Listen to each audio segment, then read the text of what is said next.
So our next speaker is going to be Prince Sibanda. He is an urban planner and community activist passionate about inclusive economies and the integration of internationally educated professionals in the Canadian labour market.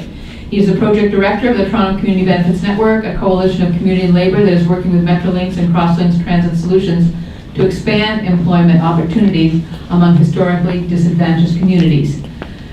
And the network is working to ensure that the workforce of public infrastructure projects, as has been mentioned, reflects the diversity of the City of Toronto residents through the Community Benefit Agreement. Please, Prince.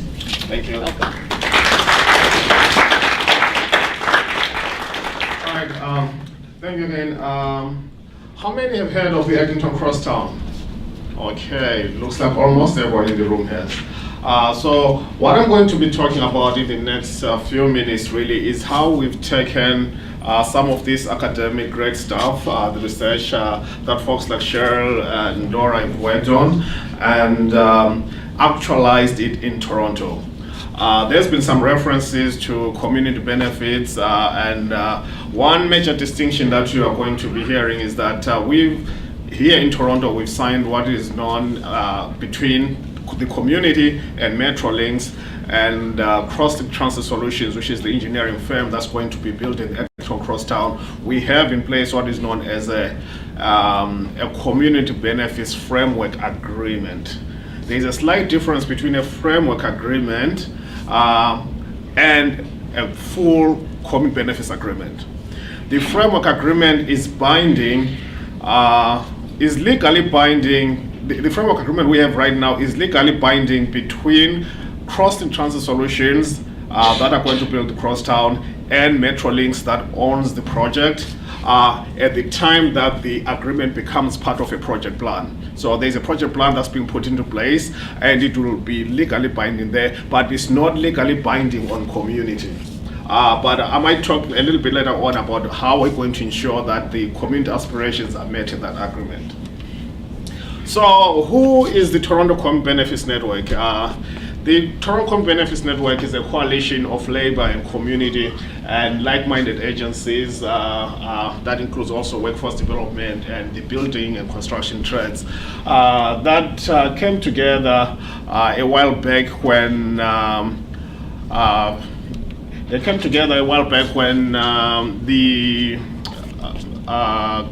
it started with the closure of the Kodak blends in Western Mountainous area. What happened there was the Kodak had its headquarters in the Mountainous area and at its peak employed over 2,300 people. When it closed down, it had a devastating effect on that local economy. So residents and community groups and community came together and formed what was then called, or still called, the Mount Dennis Network, Mount Dennis Western Network. And out of that Mount Dennis network, initially funded by the steelworkers and supported by the Labour Council, you had the beginnings of the TCBN. The conference, was it 2009 or 2008? Green Jobs was 2009. 2009. The Green Jobs conference put together by many of the folks that are in this room was sort of a turning point in realizing that we could get green jobs out of infrastructure construction. What are some of the objectives? Very similar to what CBAs aim for. The main objective really is to ensure that for the Eglinton Crosstown, the diversity of Toronto residents is reflected in the staffing of the construction jobs, and most of these are going to be first-year apprenticeship jobs that we're focusing on. But we're also focusing on two other streams of employment that are going to come with the Eglinton Crosstown construction. The first one is the built-in construction trades apprenticeship. The second one is the professional and administration and technical jobs, or what we call the white-collar jobs. And the third one is social enterprises. Already, the previous speakers were talking about how social enterprises are part of a toolbox for achieving equity. So as part of this agreement, we've actually requested that there be, at least during the course of the Eglinton construction, $1 million allocated or worth of contracts allocated to social enterprises. We also have a working group that's particularly looking at neighborhood improvement and the environment. I talked a little bit earlier about the differences between a framework agreement and a full CPA. One of the ways that we ensure that the community aspirations are met, at least the intent of having community benefits is captured in this agreement, is a working group that's been formed that is comprised of MTCU, Ministry of Training, Colleges and Universities, the community represented by the Toronto Community Benefits Network, Crossing Transit Solutions, and Metrolink. So this is sort of the enforcement mechanism or the enforcement group. Ultimately, Metrolinks will decide whether CTS is in compliance of community benefits provisions that they've submitted as part of their plan, but that group works as sort of the monitoring sort of headquarters for all the work that we've done in the past few years. I talked a little bit about the genesis or the origins of the TCBN. So after small step or baby step starts, one of the biggest opportunities that presented itself was the Eglinton crosstown construction. We realized earlier on that this is going to be a huge opportunity to get green jobs and to get a lot of equity-seeking groups and people that have been historically been separated from the building and construction trades involved. It's going to be 19 kilometers of tracks, 25 stations, 15 of which are underground and 10 are overground. So it's the biggest project of its nature and size in Canadian history, actually. The opportunity that presented itself was coupled with almost like $9 billion of construction that was coming to Toronto, was that this line itself was passing through five priority neighborhoods: Mount Dennis, Lawrence Heights, Flemington, Dorset Park, and Kennedy. Now, what was interesting is that all of those 5 priority neighborhoods had above Toronto and above national unemployment rates, especially acute youth unemployment. The Toronto Community Benefits Network then says, how do we marry this opportunity with the challenges that are being faced by the residents along the 5 priority neighborhoods? So we embarked on a massive resident engagement campaign or process. We engaged with community leaders, with diverse population groups, and we held about 9 different meetings along the Eglinton alignment in each of these 5 neighborhood improvement areas. We reached out to over 600, 700 residents, and over 300, about 359 of those were considered capable and qualified to at least meet the basic requirements to go into the building and construction trades. So we have a database of residents, and we're going to be hearing more from a resident that went through some of those stations that are ready to go into the building construction trades. We ran into a little bit of a barrier or into a little bit of a roadblock when the construction, the resident engagement process has been happening since 2013.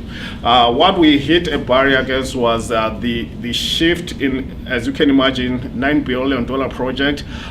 There's bound to be changes. So the construction itself was supposed to have begun last year in June. So when we started the outreach to these communities in 2013, we're expecting that by June, folks will be in jobs by now. But up to now, the shovel only hit the ground a few weeks ago, which is almost a year later than we expected. There were 5 areas that we identified as being critical for success if we're going to make this work in Toronto. It's the first time this had been done, but it's a proven model that's worked in Europe, it's worked in several cities in the US. There's some sort of Canadian precedent in the Vancouver Olympics, the building of the Vancouver Stadium. But we realized that if we're going to make this work in Toronto, we need to get 5 key areas right. The first one is Metrolink's Transit Solutions itself, the owner of the project.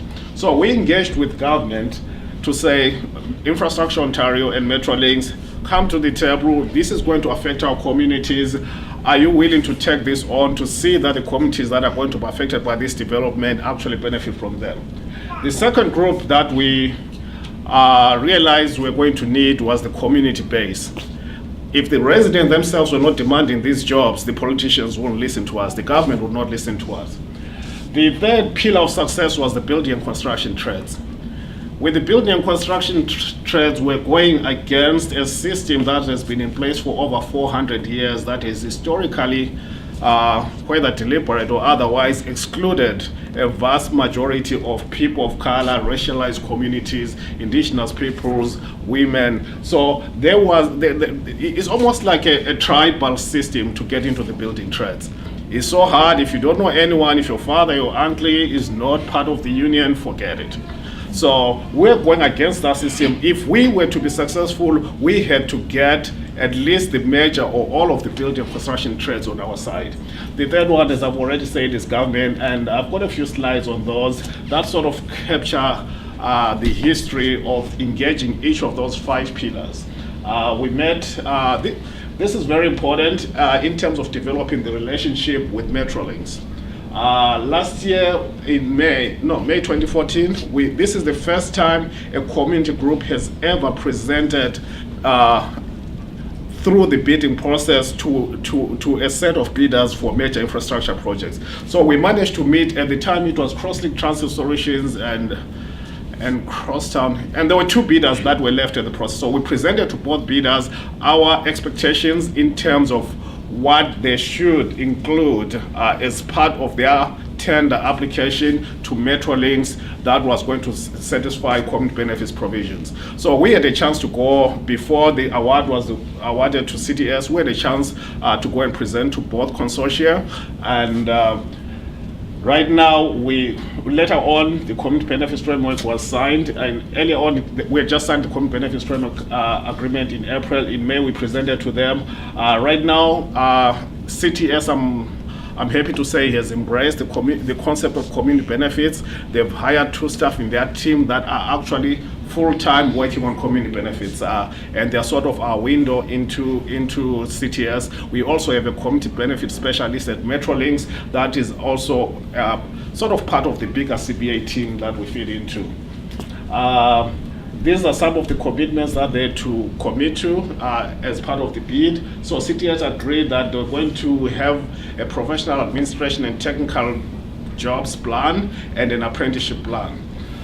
This is important because this is the first time for a community benefits agreement, I believe, to include white-collar jobs. So we deliberately wanted, especially given that women are underrepresented in the trades, we wanted to make sure that we get as many of those administrative and technical jobs that usually women and other racialized majority folks would be qualified for. I've already talked about the team that's already in place. The plan is going through the approval process as we speak, and the TCBN is contributing to the review of that plan. We have a number of building and construction trades. I told you we are going against a culture of exclusive recruitment or non-equity sort of inclusive-ness there's a number of building trades that have been involved: iron workers, carpenters, laborers, sheet metal workers, electricians. The operating engineers have also recently come on board, and we're talking to the other trades too that are going. But these are sort of the core trades that are going to be involved in the construction of the Eglinton Crosstown, and it's great to have their support. The 4th pillar, like I said, is government, or the 3rd pillar is government. Kathleen Wynne was recorded as saying the Crosstown CBA is the first of its kind in Ontario and will guarantee training and apprenticeship opportunities to people living in disadvantaged communities along the line. So we've had great support from the MPs. The MPPs are along the Eglinton Crosstown, and the Premier has been very vocal about supporting the concept of CBAs, starting with the Crosstown. How have we done so far? We are trying to break down the walls. There is still a lot of work to be done. On one hand, you have all these international, the proverbial PhD driving a cab. You have youth that have significant challenges from these communities. And on the other hand, you are trying to pair them up with these jobs that are going to come with the construction of the Eglinton Crosstown. So we still have a lot to do to break down that wall there. Information about the trades, communities have a certain culture about the trades that they don't understand. There can be career-changing options. So we still have a lot of work to do.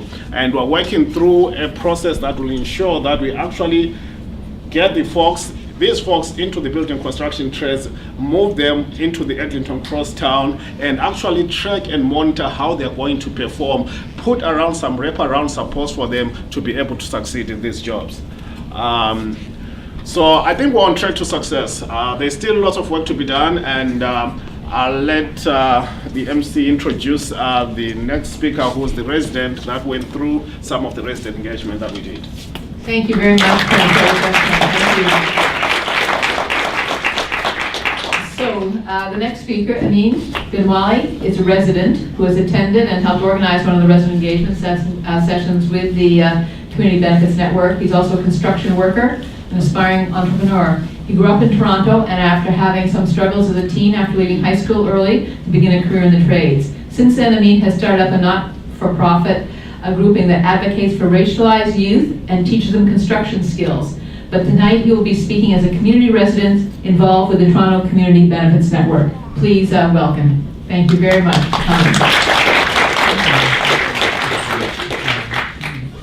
Hello, how's everybody doing today?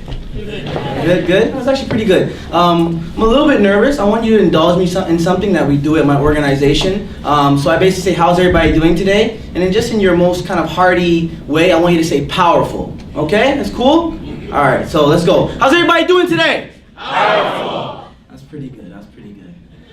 You know, you guys are very powerful. Like as I was sitting here and I'm seeing the union representatives and the non-for-profit organizers, I'm reminded like of how, you know, in the 19th century, there was no, you know, none of this organization. And, you know, in the early 20th century, that's when the workers united and they did build, you know, better jobs for all, you know. So I think you guys are very powerful. And I just want to really thank you guys for, you know, really advocating for things that may not even be in your personal interest. And, you know, but you're advocating just for something that you think is better. So I just really want you guys to give yourself a round of applause for that, please.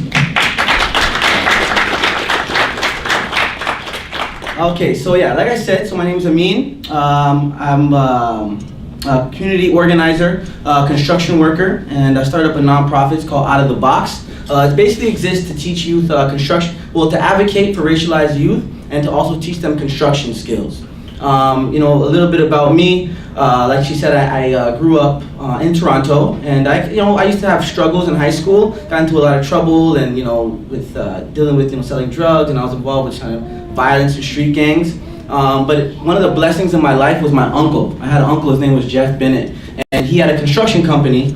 And am I too close? I feel like okay, it's good. All right, cool.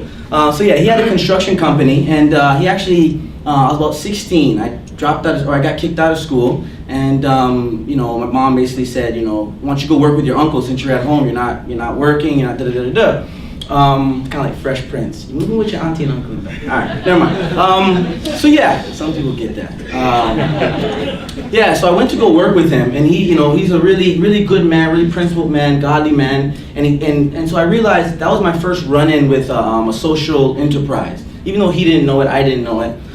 Because he would, you know, not only was he teaching me skills, he was like, you know, carpentry, drywall, different things like that. But he'd actually, like, when we'd be on the road driving, he'd just be teaching me about wisdom and what are you doing with your paycheck? Are you saving your money? And he's an investor, very kind of wise man.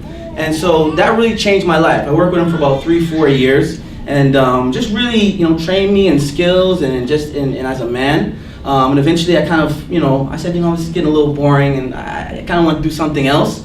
But that was a really impactful, like, turning point in my life, working with him, you know. So yeah, like I said, it kind of got a little, I felt like it lacked that personal touch that I like, although I do like the trades. So I started working with this nonprofit organization named ACLC. Does anybody know that organization? You? Okay, one person. Wow. African Canadian Legal Clinic. Yeah, okay. So yeah, I started working with African Canadian Legal Clinic, and so they're more obviously like advocating for, you know, African racialized people, and so I kind of picked up a lot of that advocacy and got introduced more to the nonprofit world, and I really liked it. You know, it really struck something in me, and so after finishing that, I kind of started an organization that's called Out of the Box. Me and some other gentlemen, and basically what it was for is to help youth from the racialized community, mainly males, because that's where we were. Mainly males, help them with and teach them trades. It actually started kind of with different thing. But yeah, so we kind of transformed it to teach youth trades, but also advocate for them and give them that sort of that wraparound support, you know, so that'd be very holistic in its support, similar to what my uncle did for me.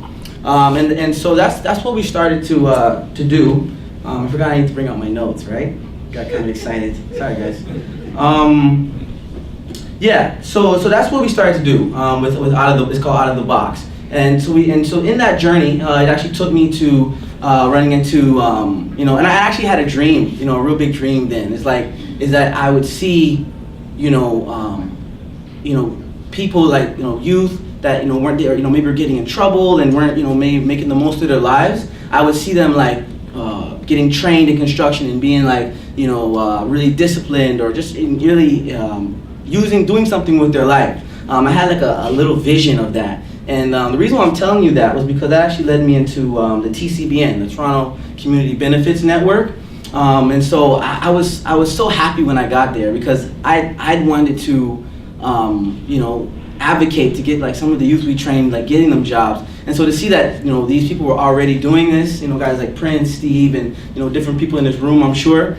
I was like, yes, you know, people are actually already doing this. So it's like a step way ahead. So yeah, so that led me into the TCBN and sort of working with them. I had the great honor of hosting like a resident engagement session, which was basically entailed me sort of reaching out to I guess you call it marginalized youth or you know, people further away from the job market. So we were able to do that, which again was sort of a dream because I was able to go to some of these guys that, you know, that I lived with and be able to say, hey man, you know, you can get a job, that you don't have to be selling whatever, or you don't have to be doing that, or, you know, you can actually get a job. And a lot of them were very excited about it, you know. I just remember one time I went out to this bar where all the guys hang out, and it was like all the guys were gathered around and they were like I was handing out flyers and they were asking questions, and some guys were skeptical, saying that the government da-da-da-da-da, and some guys were happy. And so you know, it created a lot of excitement. And like Prince said, I guess unfortunately, you know, the jobs haven't been there like in what we thought they would be. So obviously that was a bit of a disappointment. You know, I do have, you know, youth still come to me, they'll see me and they'll be like, hey man, what happened to that thing? Are you still, you know, is there still work? Or you da-da-da-da? And I'll try to kind of, you know, do what I can to get their email or recommend something or different cases. So, but yeah, obviously that was, you know, we're still working on it, right? And I believe we're gonna get there. So, so that's encouraging.